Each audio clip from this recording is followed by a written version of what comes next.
ધ્યાનથી સાંભળજો, તમારી મહિનાઓની મહેનત માત્ર એક ફોર્મ ભરવાની નાની અમથી ભૂલથી પાણીમાં જઈ શકે છે. હા, ફોર્મ સીધું રિજેક્ટ થઈ શકે છે. જો તમે પણ ગુજરાતમાં સરકારી નોકરી અને ખાસ કરીને શિક્ષણ વિભાગમાં ભરતીની રાહ જોઈ રહ્યા છો, તો આ 2026ની SSA એટલે કે સમગ્ર શિક્ષા અભિયાનની ભરતી તમારા માટે છે.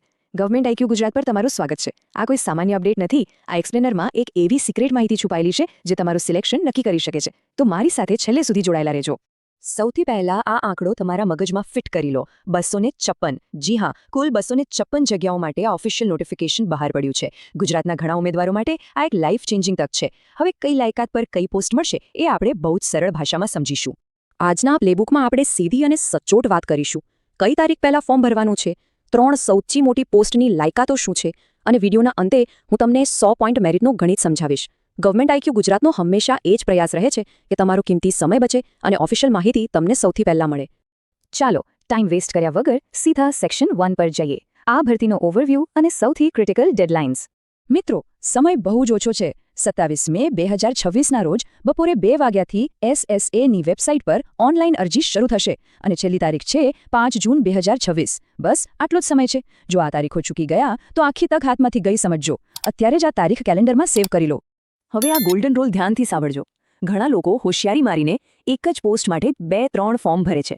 નોટિફિકેશનમાં ચોખ્ખું લખ્યું જ છે કે જો એક કરતાં વધારે અરજી ફોર્મ ભરેલ હશે તો છેલ્લી અરજી જ માન્ય ગણાશે, બાકી બધું જ રિજેક્ટ. તો પ્લીઝ ફોર્મ ભરતી વખતે આ ભૂલ ના કરતા. બેઝિક લાયકાતની વાત કરું તો તમારી પાસે કોમ્પ્યુટર કોર્સનું સર્ટિફિકેટ હોવું કમ્પલસરી છે. સાથે અંગ્રેજી, ગુજરાતી અને હિન્દી ભાષાનું જ્ઞાન પણ જોઈશે. અને ઉંમરની મર્યાદા પોસ્ટ પ્રમાણે અલગ અલગ છે. જેમ કે સ્ટેટ ઓફિસર માટે મહત્તમ 50 વર્ષ અને બીજી પોસ્ટ માટે 35 થી 40 વર્ષની લિમિટ છે. ઓકે, હવે વાત કરીએ સૌથી પાવરફુલ પોસ્ટની. સેક્શન 2. કસ્તુરબા ગાંધી બાલિકા વિદ્યાલયમાં વોર્ડન કમ હેડ ટીચર. આ નિવાસી પોસ્ટ છે, એટલે કે તમારે ત્યાં જ રહીને ફરજ બજાવવાની રહેશે. આ આંકડા પર નજર કરીએ. કુલ 50 જગ્યાઓ છે અને સૌથી આકર્ષક વાત એ છે કે દર મહિને 25,000 રૂપિયાનો ફિક્સ પગાર મળશે. જો તમારી ઉંમર 40 વર્ષ સુધીની છે તો તમે આના માટે એલિજિબલ છો. પણ એક મિનિટ, આની લાયકાત બહુ કડક છે હો. ગ્રેજ્યુએશનમાં 50% જોઈએ, સાથે પોસ્ટ ગ્રેજ્યુએશન વત્તા B.Ed ફરજિયાત છે અને 3 વર્ષનો અનુભવ પણ. હવે અહીં એક નાની સ્ટોરી કહું. ગત ભરતીમાં મારા એક પરિચિત મિત્રે ફોર્મ ભર્યો હતો. એની પાસે અનુભવ તો હતો, પણ એ અનુભવ એણે ડિગ્રી પૂરી કર્યા પહેલા લીધેલો અને પરિણામ ફોર્મ સીધું રિજેક્ટ. એટલે ખાસ યાદ રાખજો, તમારો અનુભવ ગ્રેજ્યુએશન, પોસ્ટ ગ્રેજ્યુએશન અને B.Ed પાસ કર્યા પછીનો જ હોવો જોઈએ. ચાલો આગળ વધીએ સેક્શન 3 તરફ. Assistant warden. અહીં એક બહુ મોટી શરત છે. આ નિવાસી પોસ્ટ માત્ર અને માત્ર મહિલા ઉમેદવારો માટે જ છે. જે બહેનો તૈયારી કરી રહી છે એમના માટે આ 56 જેટલી ખાલી જગ્યાઓ છે. પગાર છે 15,000 રૂપિયા ફિક્સ અને મહત્તમ વય મર્યાદા છે 35 વર્ષ. બહેનો માટે આ એક બહુ જ શાનદાર મોકો છે.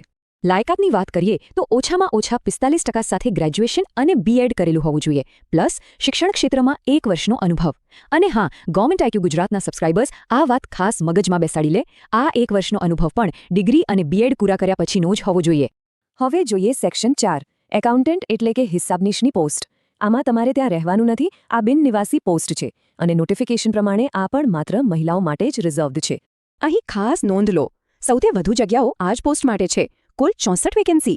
પગાર છે 8,500 રૂપિયા ફિક્સ અને મહત્તમ ઉંમર 35 વર્ષ છે. અહીં મોટાભાગના લોકો કન્ફ્યુઝ થાય છે. તમારી પાસે 55% સાથે BCom અથવા BBAની ડિગ્રી હોવી જોઈએ, પણ તમારો મેઇન સબ્જેક્ટ એટલે કે મુખ્ય વિષય એકાઉન્ટન્સી જ હોવો જોઈએ. જો બીજો કોઈ વિષય મુખ્ય હશે તો ફોર્મ નહીં ચાલે. સાથે જ સરકાર માન્ય સંસ્થામાંથી ટેલી સોફ્ટવેરનું સર્ટિફિકેટ પણ જોઈશે જ. ઓકે, હવે એક્સપ્લેનરની શરૂઆતમાં મેં જે સિક્રેટ ટિપની વાત કરી હતી એનો સમય આવી ગયો છે. સેક્શન 5. સિલેક્શન કઈ રીતે થશે? તમને જાણીને નવાઈ લાગશે કે આમાં કોઈ જ પરીક્ષા આપવાની નથી.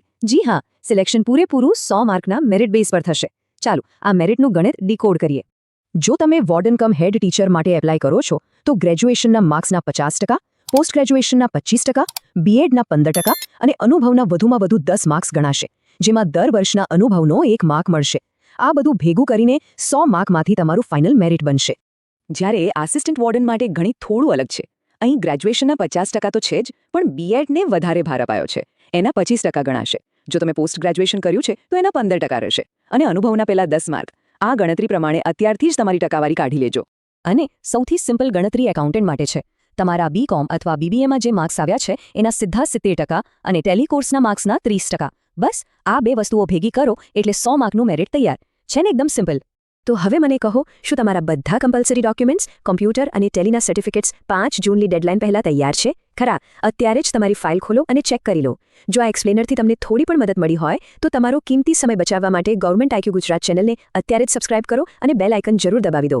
કમેન્ટ બોક્સમાં તમારા જિલ્લાનું નામ લખો અને જો તમે આ ભરતીમાં ફોર્મ ભરવા માટે પૂરી તૈયારીમાં છો તો કમેન્ટમાં ટાઈપ કરો રેડી. આ માહિતી તમારા મિત્રો સાથે શેર કરવાનું ભૂલતા નહીં. હું ગવર્મેન્ટ આઈક્યુ ગુજરાતથી તમારી રજા લઉં છું. મળીશું આવા જ એક પાવરફુલ અને ઓફિશિયલ અપડેટ સાથે. જય હિન્દ.